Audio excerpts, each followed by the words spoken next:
We are back with another Ask the Agronomist segment today with Dr. Tony Goldsby from the Andersons. Our question today comes in from Swavy Hayes. When growing in a new green from seed, how much food is too much food during that grow-in? Well, thanks again this week for having me on the show, Adam, and thanks again to Swavy Hayes for submitting the great question. During a grow-in, I think there's always a little bit of that temptation to maybe push the turf a little harder than you want to with fertility, so you can get that good growing and that coverage quickly.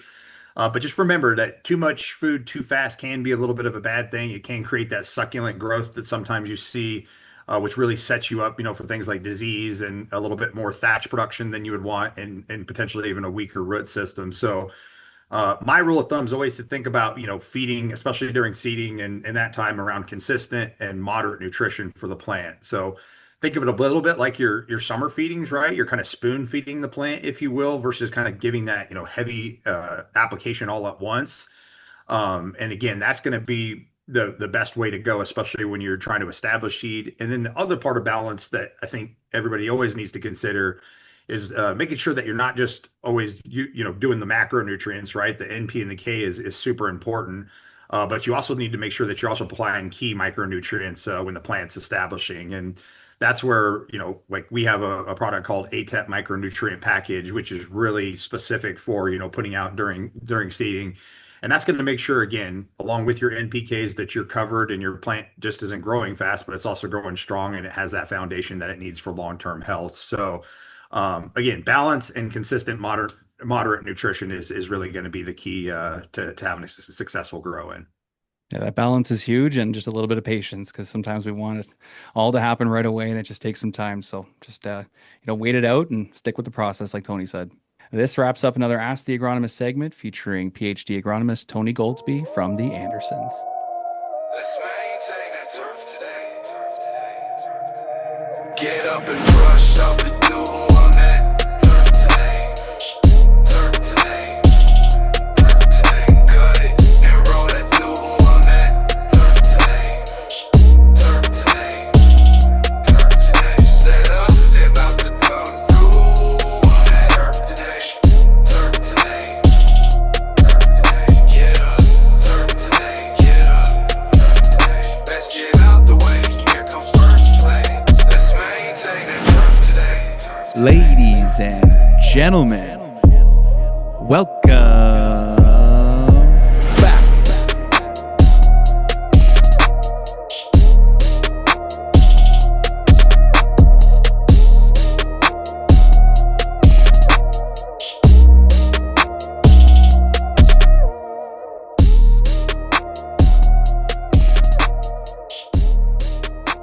What is going on, everybody? Welcome back to the show. This week on Turf Today, we are joined by Alex Tolbert, who is the superintendent at the Orangeburg Country Club in South Carolina and the president of the Carolinas Golf Course Superintendents Association.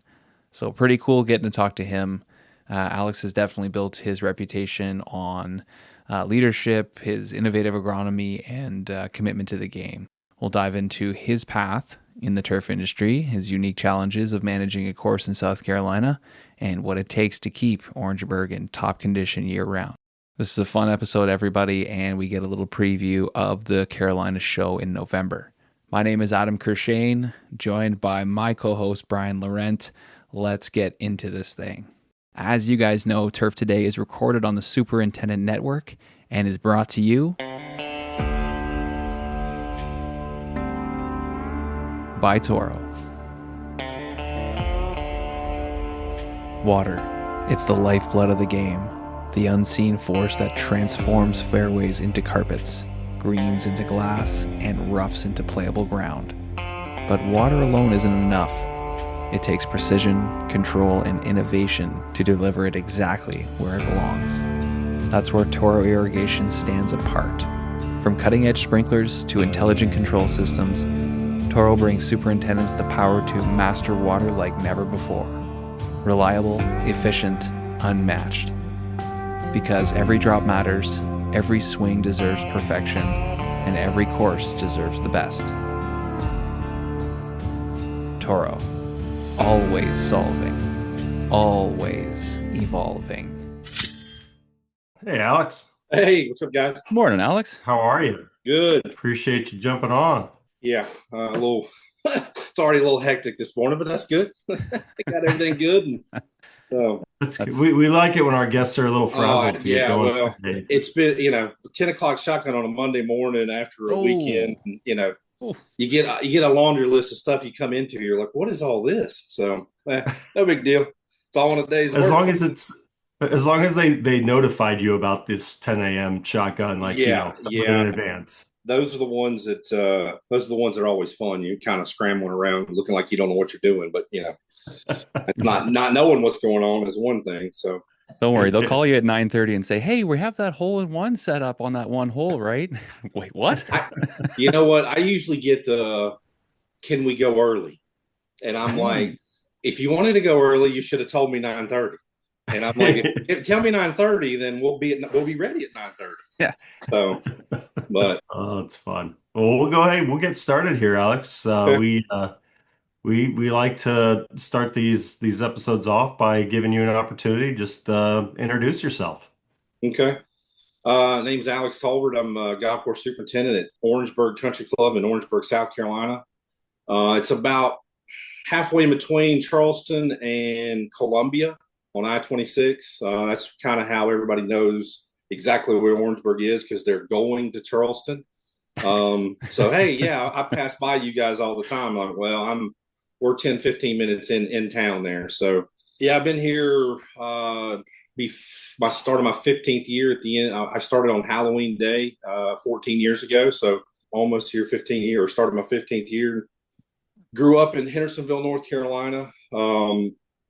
Played ball growing up. I was never a golfer. I played football, and I played.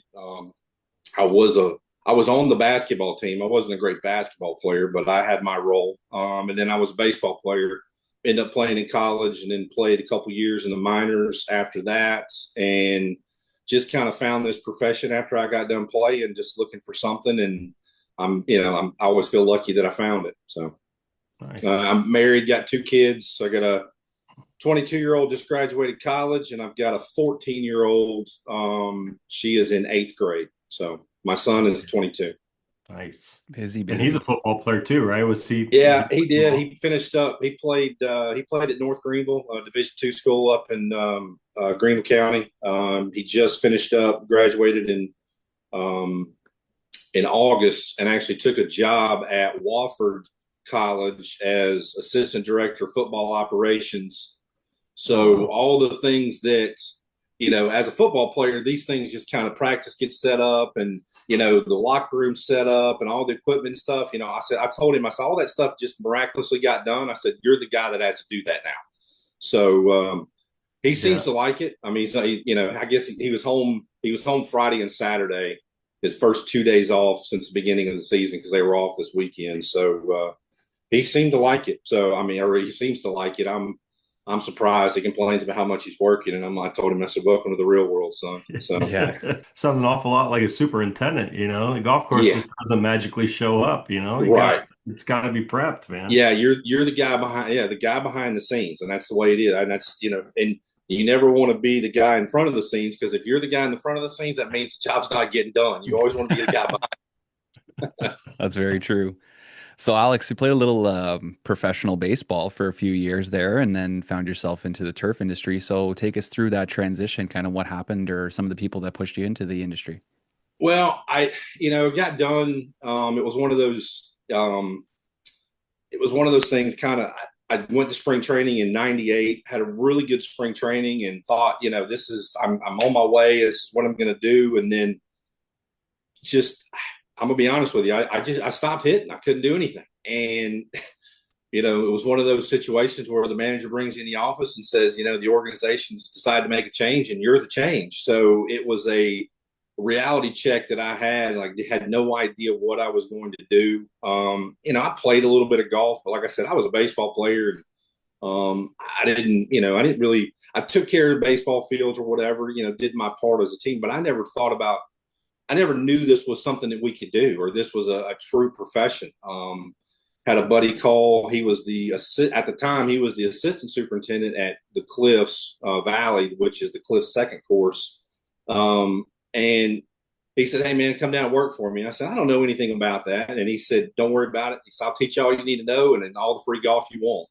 And I was hooked. I was like, "Okay, let's do this." And it took me about 6 months to figure out, like, okay, this is exactly what I wanted to do. So I talked to his boss, which is the superintendent at the time, and then we had a director at the time. I talked to him and I said, "Okay, how do I need to do this? What do I need to do?" And he said, "Well, you got to learn one of two sides. Since you didn't go to school, you need to spray or you need to learn irrigation. Which one do you want to do?" So I thought about it for a minute and I was like, well, I think I'd rather spray. I'd rather fertilize. I'd rather spray. I'd rather do that stuff. So that's kind of what I went into. And, once I started doing that and they helped me along. I went to like a school to get my pesticide license. And I actually took a class at a local community college for a horticulture class and figured out, this is what I really need to do. And the opportunity came up. My wife is originally from Charlotte. And when we got married, we moved to Taylor's, which is just outside of Greenville. And, I thought about it and we decided to kind of move back to Greenville or move back to Charlotte so I could go to night school because there was Central Piedmont was starting a turf program so I could work full time and go to night class. It took me about 4 years to get a 2-year degree. And that's with a lot of stuff transferring in for my 4-year degree. So, but that was only taking 1 to 2 night classes a semester. So it took a little while, but I'm glad I did it. Talk about the similarities between sports and being a part of a sports team and being a part of a maintenance crew. Well, that to me, that's the part that makes it, for now to me, it's so enjoyable. I consider myself the coach, the head coach. I'm the one who, I try to rally around the players and get them going and get them, teaching them how to do things and, critiquing what we're doing to kind of make everything better. But to me, the entire thing is a competition. Like, we're, whether we like it or not, we're always competing. We're competing against ourselves. We're competing against the course down the street. We're competing against Mother Nature, which we're all owing forever against Mother Nature, but it's still a challenge. It's still something that you have to look forward to, or you have to kind of embrace. You got to embrace the challenge to be successful. So yeah, the whole idea behind it is, me being, the team manager or the, a head coach or whatever you want to do. And then your assistants or your, your coordinators or whatever. And, just everybody taking an active role in, making sure the job gets done. Beautiful. So talk to us a little bit about your course. Anything that's unique there? Anything you guys do as a team on the course that's a little bit different? And just talk about your crew and your course. So Orangeburg has been since 1921. We've actually been on this site since 61. There was a spot in town that the two brothers owned the land. They wanted this land, they wanted that land. There was a land swap. So, like I said, the country club's been around for over 100 years, but on this site just for 50. So, or over 50. But original Alice Maples design. We went through a large scale renovation in 2009, just before I got here. I guess the one thing that makes Orangeburg unique unique in any way is we're the first course east of the Mississippi to have champion ultra dwarf. That was something that my predecessor had seen and believed in and wanted to have. So they went from, the old 328 back in 97, and they converted them to champion. And then when we redid them in 2009, or when they redid them in 2009, they went back with champion again. So that's kind of the most unique thing of the golf course, is the fact that we've had champion for so long. Talk about the challenges of, the environment that you guys are in there. I'm assuming you guys get a little humidity and all those fun factors, huh?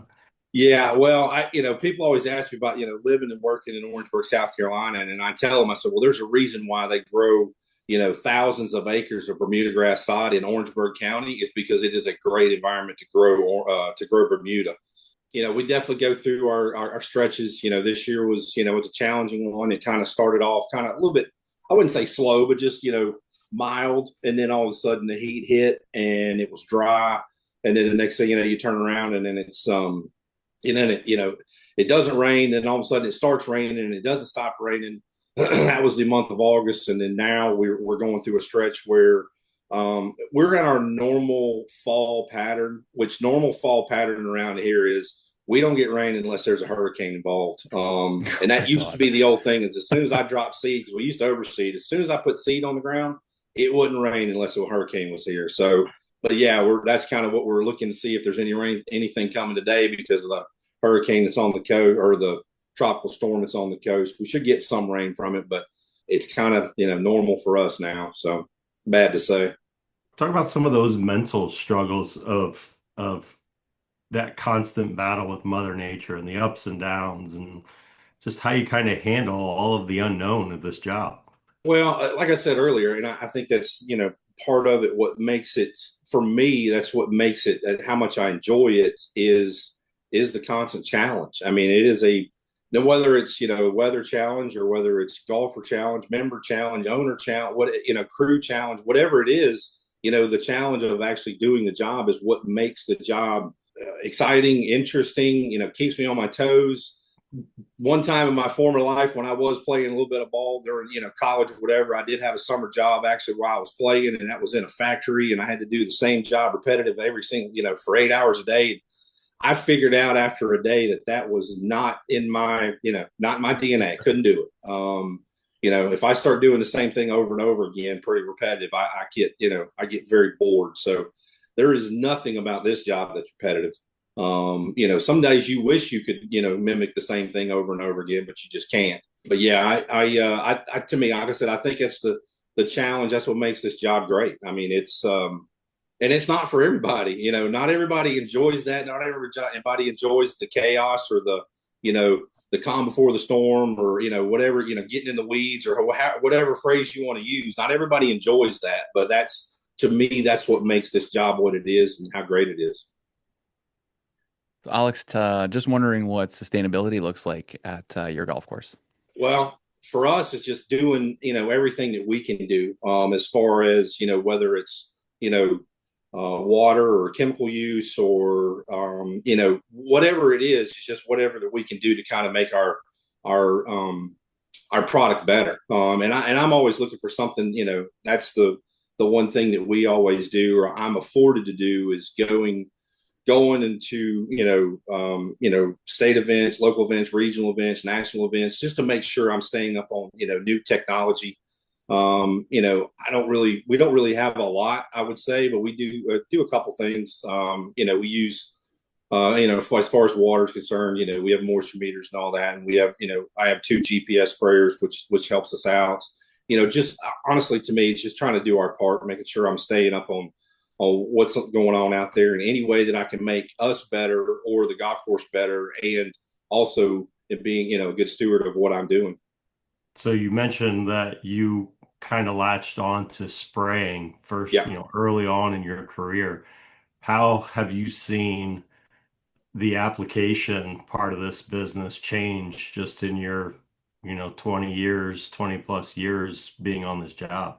Yeah, I guess the one thing is, the products, the products that we have seem to be getting better and better. And I guess, the way that it becomes, because the use rates become smaller and smaller. Like some of the stuff that we're using is, I can never imagine, putting in, 10, 12 ounces something in a 200 or 300 gallon sprayer and it actually being, effective. Like that is just blows my mind of where we are and, because of where, like I said, where we came from. I've been doing it since 1999, and this is something that I I can remember spraying stuff, reading the label through and through, and all the PPE that you had to have, and there was a re-entry time on certain products, and I would be hard pressed to find a product now that actually has a re-entry time in golf. I don't think there is one. I think they've taken them all away from us. All the stuff that we've done, like I said, the GPS sprayer, for us, one of my assistant, Jason, he's kind of latched onto that. That's kind of his thing. So when the GPS, when it starts doing its craziness,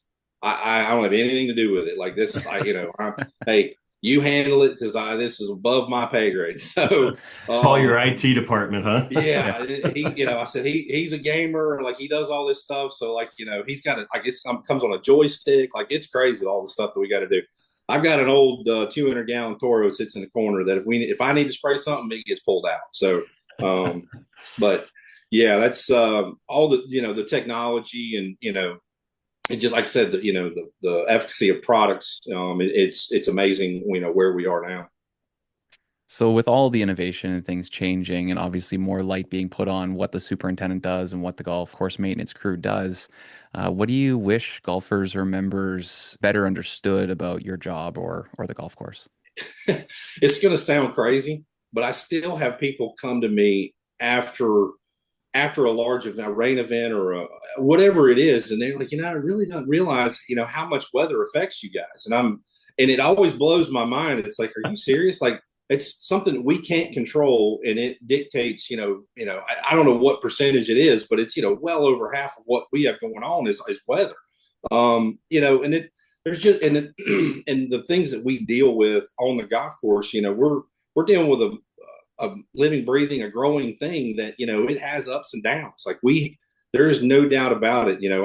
Everybody will attest you have good days and you have bad days. You have good days where you are absolutely proud of the product you put out. And then there are days where you're just like, we're just not there. Like, whatever the case may be, whether it's, something that you've done or whether it's weather or whether it's just, the old adage of, you got to break a few eggs to make an omelet. You're doing something that for the future and not for today. The one thing that they have a hard time grasping is, all they care about is today. And today it was written, week, 2 weeks, 3 weeks ago for me. Today is what it is. I'm worried about tomorrow. I'm worried about next week. I'm worried about next month, next season. So me looking as far forward as we do, and they only worry about, well, my round of golf was this because of this. And like, you're worried about today and I'm not worried about today because today's written a long time ago. So that's kind of the biggest thing for me is for them to understand that, we try to do everything we can do to make sure your round of golf is the way it's supposed to be. But sometimes the things are out of our control. I'd love to hear you kind of expand upon that and kind of a two-part question here. Number one, how do you plan for your year? Do you look at like one of your biggest events and then plan out from that? And then also you talked about, well, I guess you didn't really talk about, but do you do any kind of member education to help give them some information, some knowledge on some of the things that you're dealing with? Well, the way we plan our year is we kind of go season by season. Like we'll meet as a staff, me and my two assistants will talk about at the end of every year of where we were or where we are and where we came from throughout the year and what we wanted to change or what we want to make better or whatever the case may be. Like this year, the biggest thing for us was, the loss of oxidized on Ronstar. We can only use it on 30%. So our weed program for this year was not what it should have been. And we know that. So going into next year, we are going to look at different options. So I plan, the way we look at stuff, I don't necessarily plan off of an event. We just do it, kind of season by season or month by month. I've worked for guys in the past, and the one thing that I remember hearing this a long time ago. That the greatest compliment that you can give a superintendent is you show up to his golf course and somebody says, "Well, man, you could throw the ropes up tomorrow and have an event." So I've always taken that as, hey, we don't ramp up and we don't ramp down for anything. We just have a standard, and that's the standard is the standard. As far as educating the members, I write a small newsletter. Article every month, and it kind of tells during the season or during the growing season or beginning of the season, it reminds them, say, hey, this is the time of year to put out your pre-emergent because that's what we're doing, or whatever the case may be. But and just being honestly just being out there, being able to talk to them, anytime we do have an event, I feel like I'm wasting time, but it's where I need to be. I'm standing on the driving range. I'm at the putting green for the last hour before the event goes off, just to make sure, whether it's Saturday, Sunday, it doesn't matter. I'm here, just talking to people. So if there's any questions, and the hardest part to be up there and being around, I make sure I walk through the clubhouse during busy times and go through the bar when lunchtime to talk to people and stuff. The hardest time to go through there is when the golf course is not up to standard or not what you think it should be, but that's the time you should be most visible.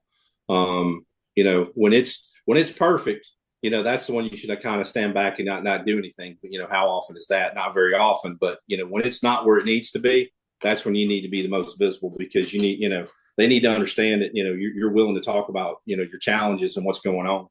Yeah, I love that. And if you could just kind of go deeper, how beneficial is it to have that FaceTime with the members when things are bad, to essentially extinguish the rumor mill? Yeah, and that's the thing about it. It's like I told them, you guys, and we are a country club, but I do have a single owner, and that's the way it's always been here. But I've told them, I said, you guys will never be harder on me than I am myself. If you think it's wrong or you think it's bad or whatever the case may be, if there's a disagreement of what's going on, yeah, we can talk about it and I can tell you what's up. But, there is a reason, or there is something going on, or we're trying to make something better.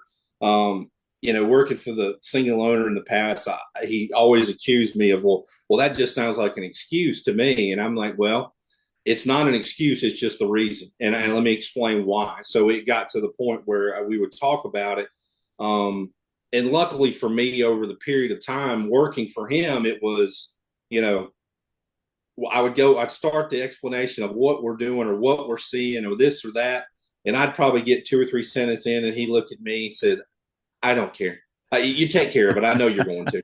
And that's, it makes you feel good that somebody believes in you that way, but you still have to have that, it all starts with the communication. And it started with, I have to make sure that I'm communicating everything, whether, and it could be the smallest little thing. Well, we had a hydraulic leak over here, or I've got these weeds over here, or whatever it is, but you have to be able to tell them that, and expand upon it if they ask questions, and the questions here that I get from members, more than, I wouldn't say questions, it's just, they ask.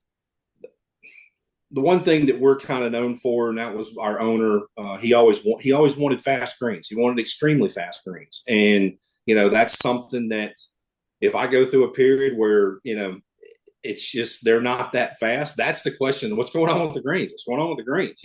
If they're normal, if they're fast and they're rolling like they're supposed to, I usually don't get anything. But when they're not fast, it's like, back, I guess it was earlier this year, it was in February, we had Bermuda. Like I said, we had Champion Bermuda, and I raised the height up in the wintertime to protect it. And, so we get to February and it's, 78, 80 degrees, and we're actually mowing, and I'm mowing the greens at, like, I think we were at 145. Which is extremely high for us, but that's what our wintertime height is, because we're just kind of cleaning them up, mowing them maybe once a week or whatever. So you're not really mowing grass, you're just kind of smoothing them out. But you go out there and you look at the bucket, it's in February, and you're mowing grass at 145. And I'm like, these things are probably rolling in 8s. Like, I'm in trouble. And everybody's asking me, well, why are the greens so slow? I'm like, well, I'm actually mowing grass at 145. I shouldn't be. I said, The weather is, it's playing tricks on us. I said, there's more cold weather coming. Don't get fooled. I said, the worst thing I can do is go and mow it down and act like it's summertime. And next thing you know, it's going to get 20 degrees out here and we're going to lose grass. So, you got to have to bear with me of what's going on. I know it's not what we normally have, but what I'm dealing with right now is not normal either. So we're just kind of rolling with the punches. Fall isn't the end of the season. It's where next year begins. As the turf recovers from summer stress, it needs strength, resilience, and foundation to thrive through winter and explode next spring. That's where Apex 10 comes in. With organic carbon, powerful microbial activity, and improved nutrient efficiency, Apex 10 builds deeper roots, stronger soil, and healthier turf right when it matters most. Don't just put your course to bed for the winter, set it up for success. This fall, elevate your turf with Apex 10. How long did it take you to build that trust with your owner to get to the point where he just says, I know you've got it covered. Just take care of it?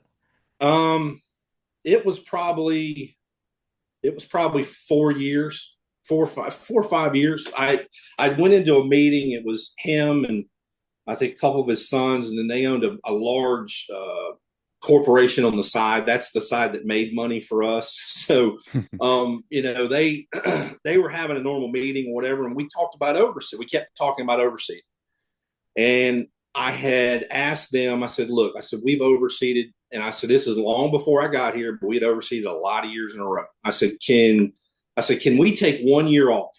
I said, I just want 1 year and, let me clean the place up. I said, it'll be a better product, it'll be a better stand Bermuda. It'll be better to overseed into it, because when I worked at the Cliffs, we overseeded there. I worked at Quail Hollow. We overseeded there, overseeded tees at Providence where I was before. So overseeding has always been a part of, who I am and where I come from. So it wasn't a big deal, but taking a year off every now and then was always a good thing.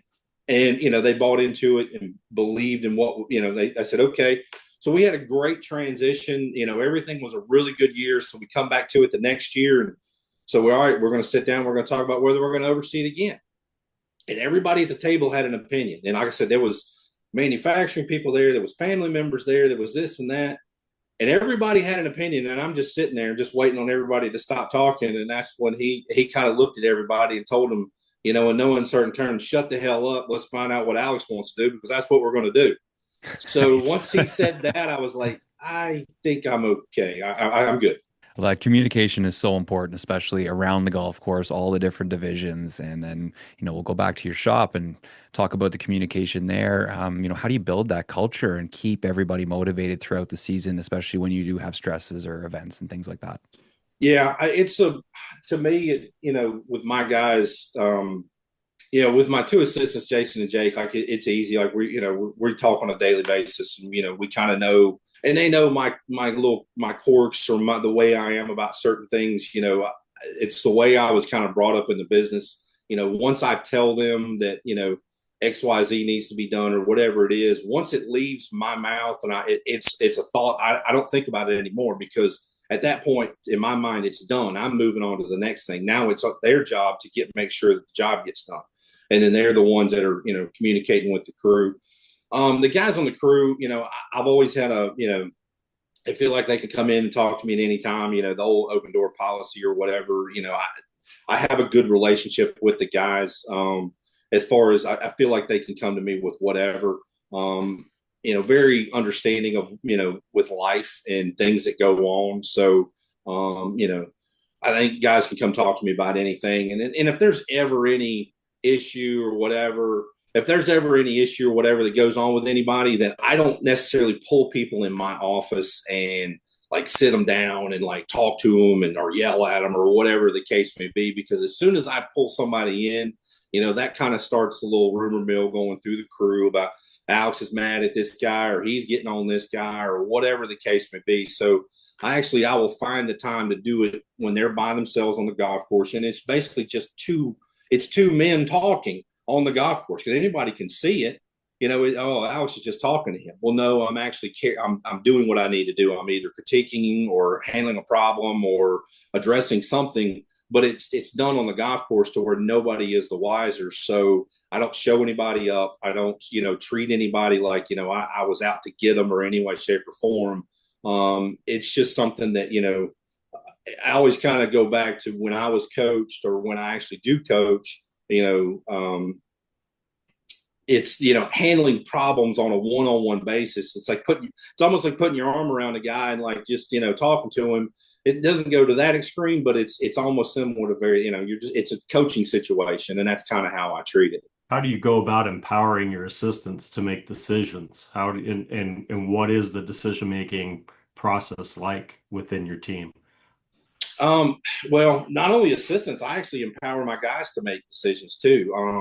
It starts with me, with the guys on the crew, especially when it comes to projects. Now, mowing and, doing daily maintenance stuff, we've all kind of figured out how to do it. But when it comes to projects, if I tell you a specific way I want it done, I really don't care how it's done as long as the job gets done. And I tell them that. So, if you have a better way of doing something, then that's fine with me. Let's figure it out. But if I know a certain job needs to be done a certain way with certain tools, I will tell you that because I've seen it and but by allowing them to make decisions on what they need to do as far as like a project is concerned, it actually, that seems to go a little bit better. I'm always open to it. And, I have in the past of knowing that what they're going to do is not going to work, but I've allowed them to do it knowing it's really not going to mess anything up, but they're going to learn something in the process. So, and in the communication back and forth. And so they'll ask me, so what do you think, or what's the best way of doing it or whatever? And I'll tell them.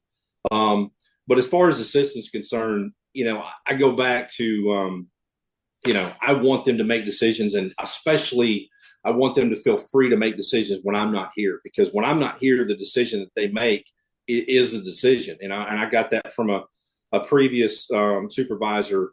He told me a long time ago, I don't care what the decision is. If I don't like the decision, we will talk about it afterward. But when you make it, that's the decision going forward, in that situation.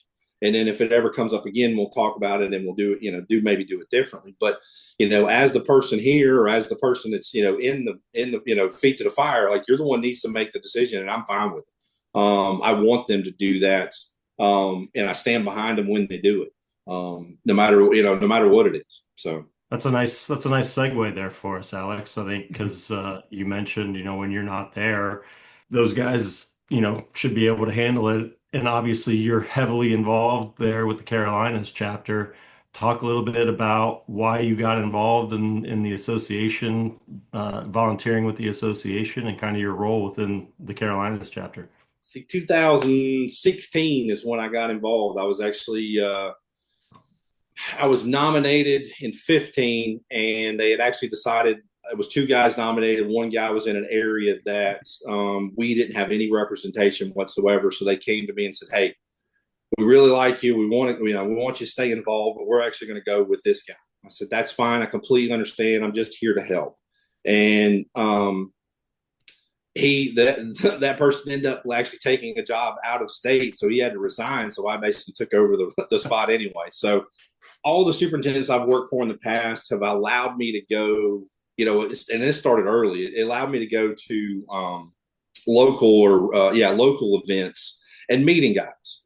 And I always felt like no matter if it was just an education event or a golf event or whatever it was, me being able to get out and meet and talk to people, I always seemed like I learned something every time I went, even if it was just to play golf, talking with three other guys, there was something I was going to pull from that day. And the way I looked at it is the association, or the profession and the association, has done so much for me and my family, allowed me to have a job, allowed me to, keep me educated, make me better at what I do.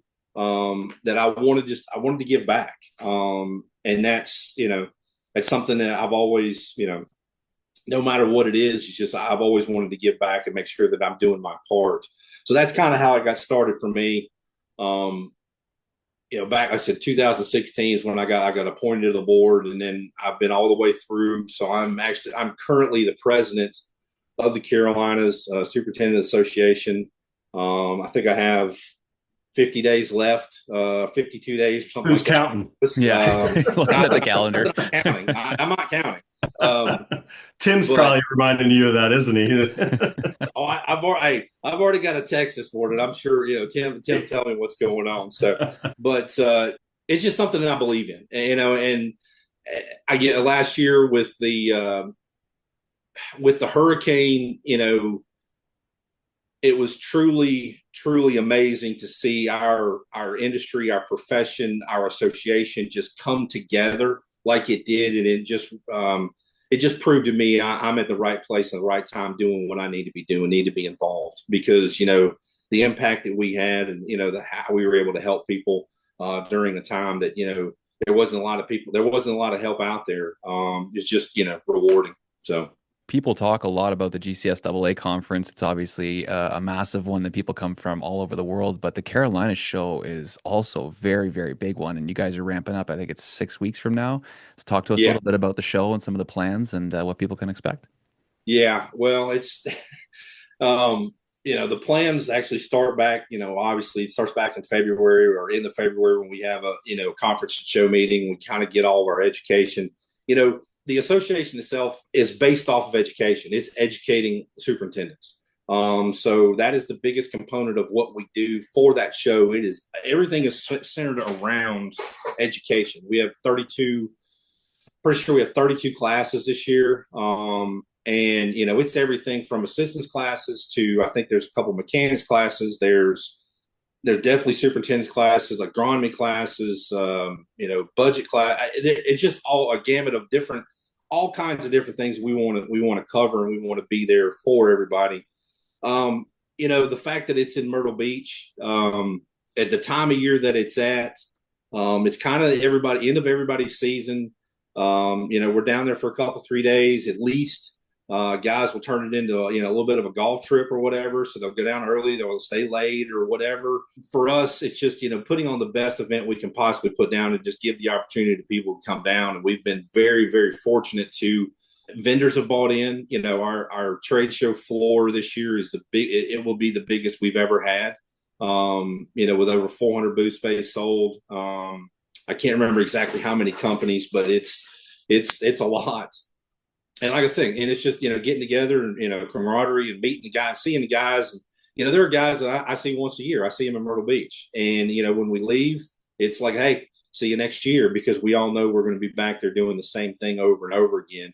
But that's, a testament to Tim and Angie and Melissa and Kim in the office, and the amount of work that goes into putting this thing on. I think people will, if you've never been to the show, our show, you will actually walk in, you're going to be shocked at how big it actually is. And just because, it's technically a regional show or whatever you want to call it. But when you put two states together like the Carolinas and how big golf is in both states, it's no wonder that, it is big as what it is. I did a little scouting trip over the weekend, Alex, and I can tell you they still sell cold beer down in Myrtle Beach. So we're good. safe. We're safe, and we left a little bit there for you guys for November. But that's definitely, hey, we're coming, and we've added good problem to have. But with the last few years, we've had like 370 golfers play in our golf tournament. Well. Wow. We've decided to add a fourth. So we did 370 over 3 golf courses. We've actually added a 4th golf course. So, we've making sure everybody understands, hey, we need to have enough beer for all these guys coming to town. And, hopefully we'll have 80 to 100 players each day. So the pace of play is a little bit better, and, everybody enjoys it a little bit more. But Tim always says it, and, he starts everything out with good problem to have. I mean, because, there are things and challenges that we have or they have that we've got to figure out how to accommodate all these people. Yeah, that was always my first comment whenever I was running events. Like, look, if we run out of beer, that's a surefire way to make sure we never come back. So just make sure you're fully loaded. So within your role, you've gotten to have a peek behind the curtain. Not too many people understand what happens and everything it takes to keep an association like the Carolinas chapter going forward. Talk about, the stuff that Tim and Angie and you guys as a board, talk about some of the things you guys do in order to keep that train moving. I guess the thing for me, or the one thing for me is, I always tell, yes, Tim, Angie, Melissa, Kim, yes, they work for us, but it's theirs. Like, you talk about empowering employees, you empower the people to do their job. That we all have full-time jobs. I've got 14, 15 guys, $1 million, I've got all my stuff I have to worry about. I don't need another job to worry about the Carolinas. So that's where, empowering Tim and in the office to make sure that to do exactly what needs to be done. And sometimes it's like, sit back and let them work and let them do their job. And, just be there for support for them, and whatever the case is. But it's we come to planning the event. We've changed a few things this year, as far as like how the signups are concerned, and the badges. We're not going to mail out badges this year. We're actually going to print them on site, and these are all ideas and things that that Angie and Melissa and Kim they wanted, and they came to us and asked us, and they said, well, and we told them, if it makes it easier on you guys, absolutely, that's what we want. We don't want this to bog you guys down and getting things done. We want to have a great event, and even if there's headaches or some hoops to jump through or whatever, we will figure it out on when it comes to it. But it's like I said, we start planning in March, and everything kind of gets locked up, done by, June, July, and then everything opens up in August, September. Like it's really a full-time year-round thing where we have to do it because we have so many people and so many vendors, and, getting all the, the professors. And I'm actually teaching a class this year. They actually talked me into teaching, boy. which I've never done. I've done it in the past, like as far as like conference comes to you, but we're actually doing it. We're kind of revisiting that topic. An old assistant of mine who is now a superintendent, and then Tim Carpenter at Gaston Country Club and his assistant. And basically, we're just going to talk about superintendents and assistants roles and communications, and how we work together.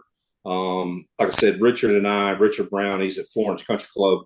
We did this back, conference comes to you, when he was my assistant. Well, now he's a superintendent on his own. So it's going to add a whole nother level to the class. But looking forward to it. I don't know about you, Brian, but I'm getting goosebumps just hearing about this. No, dude, I can't wait. I've been down there 2 or 3 times over the last couple of years, Alex, and you guys put on one heck of a show. And I think the camaraderie down there is very unique, especially for a regional event. You get so much support. Like you said, your vendor support is amazing, but then also your superintendent support. And that, you mentioned just the size of this thing with just the 2 states, the Carolinas, but you guys had attendees from, I think, over or nearly 30 states last year. And I can tell you, being here in Ohio, I know plenty of guys that just make their way down there for that show. So what do you think it is that makes that show so well supported by the community? Well, I think, like you said, it's just it's a good group of guys, good group of people. We're inviting, we're just inviting. We want people to come down. We want people to support. But having the two universities in the 2 states, Clemson and North Carolina State, and making sure they're heavily involved in the education that we do. And then we also we branch out and we go other regions of the country to make sure that everything is done. So if somebody from, Midwest can look at it, or somebody, Florida or wherever, they can look at our education slate and say, you know what, there's a class there that I could take. So that's what kind of intrigues them. The second part is, it's cheaper. It's cheaper to go to our show than it is the big show. And we all understand that. And there's a lot of guys, you can get to Myrtle, you can drive to Myrtle Beach and you don't have to fly. It's kind of like an East Coast or an Orlando big show for us.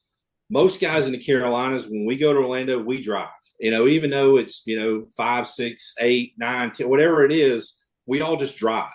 So that's a part of it as well. And then, like I said, we usually have pretty decent weather. We play a little bit of golf, like I said, and there's some other things, other events and other things that go on that, it's just a good place to be in, good time of year. And, Myrtle Beach understands the people that work in Myrtle Beach, especially during that time, they understand what butters the bread. Like it is the golfers, and it's us, us coming down there. And it's always funny that there are golf trips and people, and we'll be around, and, I'll be eating breakfast one morning in a local restaurant, and there'll be a golfing group coming in, and they look at us and just having conversations with those guys. And they're like, well, what do you do? And I'm like, well, I'm a golf course superintendent. And they're like, why are you in a jacket and a crest, and why do you look the way you look? And I'm like, well, I am a professional. So, and this is the way professionals dress when we go to certain places, and it blows them away that we actually have an event like we do. And I was like, yeah, this is just so you guys can have the golf courses to play on every single day, and it blows them away. Like it's the reception that we get from these guys are like, wow, and it's the same guys every year, so they see us and they go, oh, hey, you guys are back. I'm like, yeah, so are you. So, but. I'm glad you mentioned the education and kind of some of the regions that you guys support. Because again, I know a lot of guys up here who are on kind of like the northern part of the transition zone that are managing bent grass, and you guys have a lot of stuff for those. Because even in, especially in North Carolina, you do have a handful, decent amount of courses managing bent grass in that transition zone. So there's a lot of stuff for everybody to come in and learn about. So it's Yeah, a that exciting I tell show. you what, we'll definitely get in trouble if we don't have enough bent grass. Yeah. Our North Carolina bent grass guys usually raise cane when we don't have enough, or we'll end up having the same class and we'll just kind of repeat it year after year. And they're like, hey, you got to come up with something new. We're ready. We're like, now, let's go.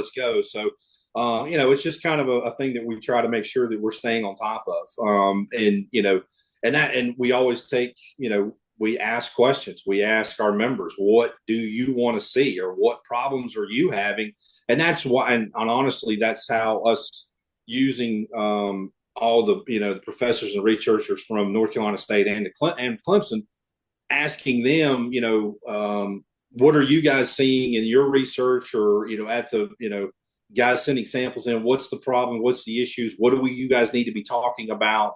And it's another good way of actually showing all the money that we're raising for rounds for research, and it's how we can kind of say, hey, the money that we're raising here is actually going to, this research. Talk about this research and where we are, and what the future holds, and where we're going to be. So it's just a win-win for all of us. So I'm glad you mentioned that as well. Talk about how much money you guys raise for Rounds for Research, and how on earth do you guys, obviously, I know Rounds for Research started there in the yeah, Carolinas chapter, so you guys yeah. had a little bit of a head start, but what you guys do with that program is off the charts. Yeah, it's one of those things. Like, yeah, you said it. You're right. It was ours. It was something that we came up with. It was an idea a long time ago. How do we raise money, or how do we continue to do this? And so I guess for us going forward, it's just buy-in. It's just buy-in from all the guys on the board, and I will tell you, it is. We break it down. Everybody on the board gets a list of all the calls that we need to make, and like it is. I am not a cold call salesman. Like, I have figured that out, and I appreciate the Carolinas for making me aware of that.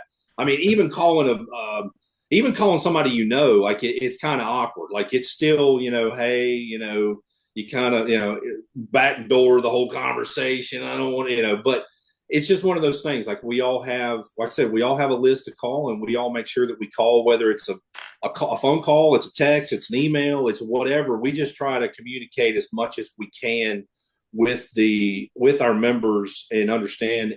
And then two, I think, when we were at Pinehurst this past spring, and we could show how much money we actually donated.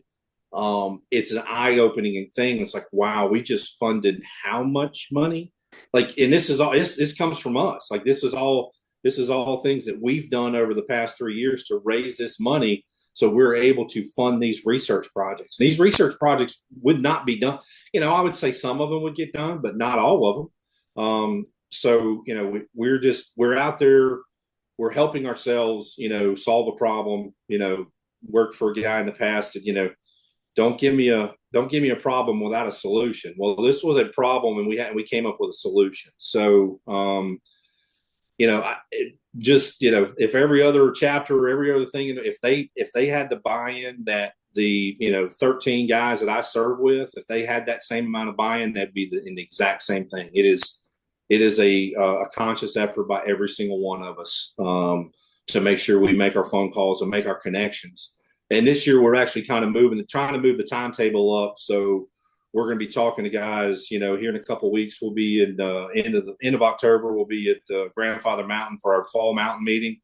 So if there's somebody on our list, we see them personally, we can make that personal connection. And the same thing at the show, we're actually talking to them face to face. Because like you said, it's always hard to say no to somebody face to face, but I can dodge a phone call, or I can dodge an email, or I can dodge a text message, because they all know the time of year. Oh, it's rounds for research time. Alex is calling me again, because I looked at my couple text messages from the year before. The last time I talked to the guy was rounds of research the year before. So that kind of made me feel bad. I was like, oh, okay, I got to do a better job than that. But yeah, it's just like I said, it's just buy-in from all parties involved. Yeah. Well, I was just that grandfather last week too. Brinkley's got that place ready to go for you too. You guys are going to have a blast up there, man. Well, like we were supposed to be there last year for Pete's last year, and that's the reason why we had it. Because the membership invited us to be there for so it was going to be before he retired, and then the hurricane hit, and so we couldn't do it. But we're very fortunate they invited us back. They wanted us to come back this year, because we were actually planning on not going up there. Like, they're not going to have us. Pete's retired. But they were like, no, you guys are coming back. So it was like, it's very nice of the membership to be able to do that for us. That's huge. Well, Alex, this has been really good, man. Like a lot of good stuff here packed into the hour. We certainly want to be sensitive of your time. You got to get back to work. We're going to skip the lightning round today, unless you're dying to get involved in that. But the last one from my side, I'll let Brian ask one more, and then we'll turn the floor over to you. But for me, I've just been dying to hear this story about the PJs on the tee.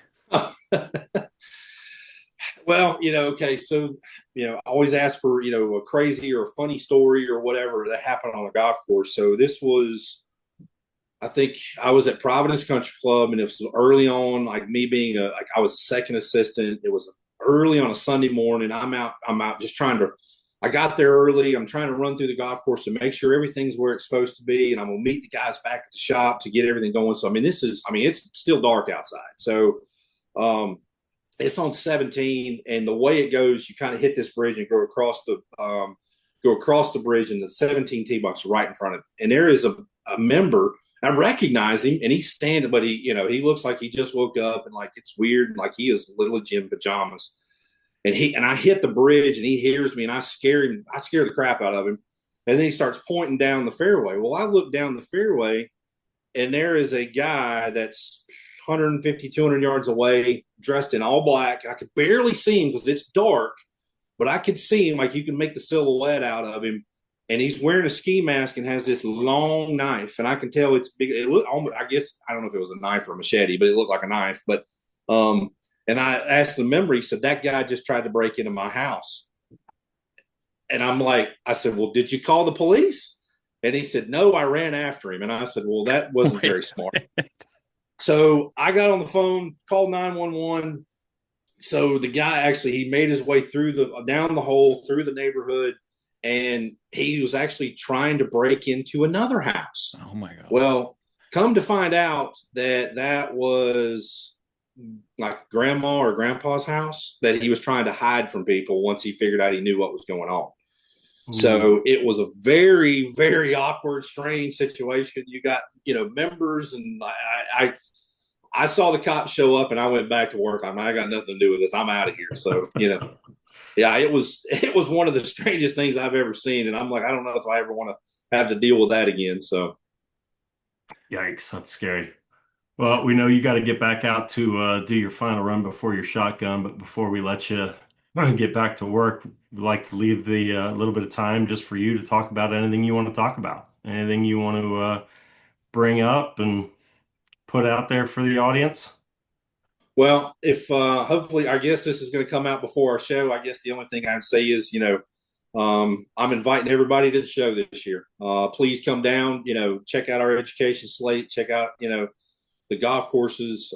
We actually do have a skeet shooting event as well. If that's more along, more along your lines, we do some different things, and we have education on those days as well. So, yeah, just look at what we got going on. Call me, call anybody that's ever been, talk to you guys, find out. I think it's well worth your while to come down and see us. We would love to have you. Yeah. it's a great event. Again, coming from experience, I had an absolute blast down there. Adam and I are going to be there this year, doing some stuff at the main stage. So we're really looking forward to it. It's definitely worth your time. And like you said, much less expensive to get there than, most of the national shows. But really, again, really worth everyone's time to go and be a part of that show. So, Oh, Alex, can't thank you enough for your time and coming on here and sharing your story with us. And we look forward to seeing you here in a couple weeks, man. absolutely. Thank you guys. We really appreciate it. Oh, thank you, Alex. This was awesome. All right. All right, man. Good luck with your day. All right. Thank you. All right, man. take We'll care. see you. Bye-bye. Oh. Out on the course, every decision counts. You can plan, you can prepare, but there's one thing you'll never control: the weather. Until now. Flash Weather AI doesn't just predict storms, it sees them coming. Down to the minute, down to the exact corner of your property. Lightning, rain, heat, frost, you'll know before anyone else. This isn't a forecast, this is a foresight. This is real-time AI-powered protection for your team, your turf, and your tournament. Don't gamble with the sky, take control of it. Flash Weather AI, where precision meets power. We still got you live here, buddy. Oh, sorry. It's all right. Did you hear my knee pop? I That did. was I your heard knee. you go, oh, fuck. Yeah, that was my knee. I was like, sorry. Oh, you're good. You're good. We get all sorts of exits on this thing, man. It's always entertaining. Yeah, don't, you can delete that or do whatever. Yeah. Yeah. Nothing's For live. sure. You're good. You're good. First star goes to him for a great interview. Second star goes to you for asking some awesome questions, leading that in a great place. And then I'll take third star for hitting the record button at the right time today. Yeah, no, that was great. I've met Alex a couple times at the show and at the Carolinas show and all that. Just a great guy, and that what the Carolinas does is really really special, and it all starts, I think with that team there, the executive leadership at that chapter. I mean, the board's phenomenal, but Tim is the ultimate cheerleader for that association. Cheerleader and head coach. I mean, he just keeps everything running. And then the rest of the team that they've got there at the chapter, they're so good at communicating everything that's going on. They've got all the details buttoned up at that show. They put on an incredible event. What they do with rounds for research is unbelievable. I mean, I can't remember how many hundreds of thousands of dollars they raised for that, but I mean, it's incredible the money that they bring in and the support they get from their chapters. Just outstanding organization. I remember my first show hearing about the Carolinas room, and you're like, who are these guys? Why are they so special? Why is it such a big room? Why are all these guys going? And it's just one of the biggest chapters that has so much support, so many golf courses, so many people working there, and they do so Yeah. much to, kind of have that regional bond, and then also bring it to the big show. So it makes a lot of sense now why they're so involved, and I'm so excited to get down there. I've never been to Myrtle. The fact that they're just handing over the mics and letting us run the main stage it's a bit of a gamble on their part, but I think it's going to be a lot of fun. It just adds that new element to the show, and Yeah. be great to meet some people, have some fun. We'll have some interviews. We're planning a few different things. Don't want to give too much away right now, but we haven't done a live show before and haven't done something like that. So it's a great first one for us. And anybody that can make it down, we'd love to meet as many people as we can and get to interact with you. We're going to record some stuff for the show and maybe to even do a live recording of a full episode too. So should be fun. Yeah. Yeah. No, it's going to be a blast, and the community and the people that come to this event, it truly is special. They are, especially, from a regional standpoint, it's by far, I think, the biggest show for our industry that's out there. I mean, sold out booths, or sold out trade show floor. So, 400 some booths, I think you said, with I don't know how many vendors. But then just, the number of people that come in, And obviously, the show itself is fantastic. The education's great. The trade show floor is great. They do some really cool things to encourage flow um, around the entire space. You know, whether it's I think it's the 27 hole challenge, give money away, contests and stuff like that. It's really cool. But then, it's really fun, and it's the same at the national show and other regional events. I mean, the after hours stuff there is fantastic. Hmm. All sorts of evening functions, whether it's public stuff or, companies hosting different events, or heck, even coming in. Like I used to go in on Sunday night, and, you'd walk into a restroom or a restaurant right down there on the Strand, and you'd see 100 superintendents in there hanging out, sitting by the bar, you know, having some beers, trading conversations. And it's just a lot of fun. And like Alex said, you're at Myrtle Beach. The weather's usually pretty good. Their Monday golf outing is phenomenal. The Toro distributor down there supports that big time. So, very similar to what they do at the national event. Hmm. And just an absolute blast, different formats, great golf courses. I think last time I was down there, they played, I think it was True Blue, Caledonia, and Waukesha. I'm not sure how you say it. But just really fun golf courses. Again, get to interact with a ton of different people. And the education pertains to everybody. They've got cool season, warm season, you name it. It's really good. So yeah, sounds like this is not a paid promotion. This is not a paid promotion, everyone. No, not at all. We're excited. We're going down there. I reached out to Tim, just asked, hey, would you want us to be involved in any way, shape, or form? It's like, yeah, this is awesome. Let's do it. So yeah, we're gonna connect with them and do some fun things down at their show, because I'm a firm believer in that show. And they've supported me from the very beginning. They support the industry. They give back to the industry. And when I was launching Superintendent Network, Tim was one of the first guys to say, "Hey, man, I love what you're doing. How can I help you?" And they supported me financially, and other support. Came out to my very first event that I had down at San Diego, and Tim does a great job of rallying the troops and supporting other organizations within the industry as well. So just a really, really cool group. Yeah, it's awesome. It's gonna be a lot of fun. I'm looking Yep. forward to it. It's kind of sucks we're not going to be there for the golf. We're both coming in Yeah. late Monday, but we'll be there for the 2 days of trade show and some after hour stuff. I saw yesterday on social media they're actually having like an assistants event, so all the assistants can go out to an event one night and meet each other and trade stories and stuff like that. So I might try and get into that one, being an assistant Yeah. myself, and get into that one, see all the guys and girls. I think that'd be fun. My Well, wife's also coming down too. We don't travel too much together, but she took the few can't days off, wait. so we're heading down together. Yeah, kids are going to the grandparents for a few days. It'll be fun. That's going to be awesome. It'll be the first time I get to meet her. Yeah, yeah, absolutely. She's looking forward to it. She told me as soon as we found out we were going, she's like, "Well, Myrtle Beach is like bucket list for me," and I was like, "Well, it's I think November, that's hilarious. so like The we won't Dirty be down Myrtle. there. We won't be down there in speedos, but." Nope, nope. She won't get a whole lot of beach time. I doubt, she might dip her toes in the ocean there a little bit, but it might be a little chilly Yeah, for some swimming in it'll be there. quiet down there, but Yeah. So the other thing he didn't mention, and we haven't really talked about either, is they do a lot of good stuff for equipment managers too.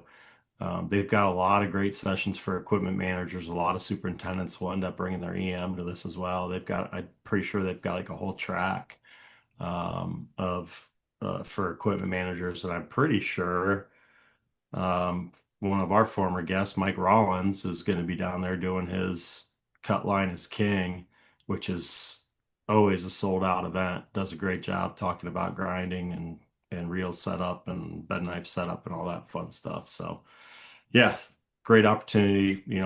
There's not a ton of education out there for equipment managers, but this is a really good one for that. he's not going to be dressed up, is he? I think he has before. I think he Yes. has. I'm pretty sure D Wayne has made an appearance at this show before, whether it's for the evening functions or for education itself. Yeah. There may be a D Wayne sighting. I don't What did know, he man. say? The mullet's always in the back seat just in case. He always carries it with him. Always carries it with him. It's you never know when D Wayne makes an appearance. Yeah, that would be good. Yeah, it's awesome. Now it's gonna be fun. I can't wait. We've got a game plan what we're gonna end up doing, but whatever it is, it's gonna be fun. I know that. Yeah, yeah. All right, man. Okay, have a good one. Catch it and see you. That's going to do it for another episode. Huge thank you to Alex for breaking off the course for an hour there to chat with us. There was a lot of great insights there for people and a couple cool stories too. It was awesome. Reach out to us if you are going to be in Myrtle. This is going to be a great event. It's going to be a lot of fun being on stage and holding the mics. Let us know if you're going to be down there. If not, we are still planning to be at the big show in February as well. So shout out to our sponsors, always kicking ass and keeping it real for us. We appreciate it, guys. All I have left is keep those reels sharp.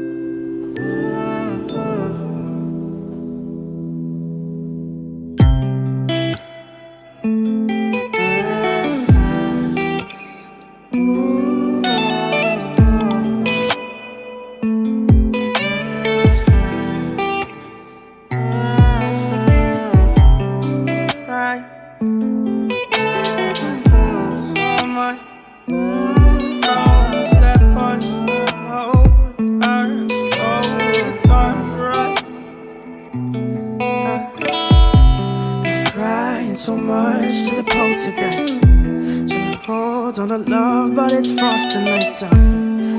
Much but a light from a falling sky. Apply to the forces above us like keep holding on to this present time. Inspired by the ones that were left behind us. We fell for the light of a foreign sky. Applying to the forces above this life.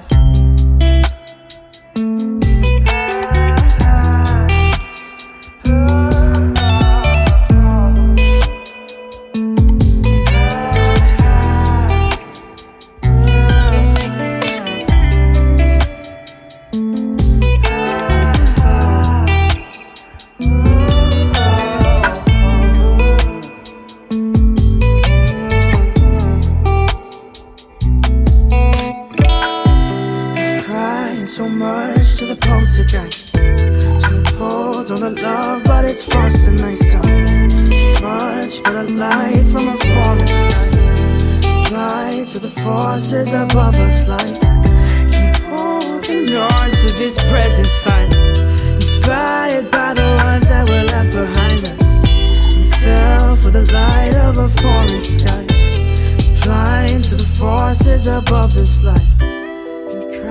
So much to the poltergeist. Trying to hold on to love, but it's frost and nice time. So much but a light from a falling sky. Apply to the forces above us. Keep holding on to this present time. Inspired by the ones that were left behind us. We fell for the light of a foreign sky. Applying to the forces above this life.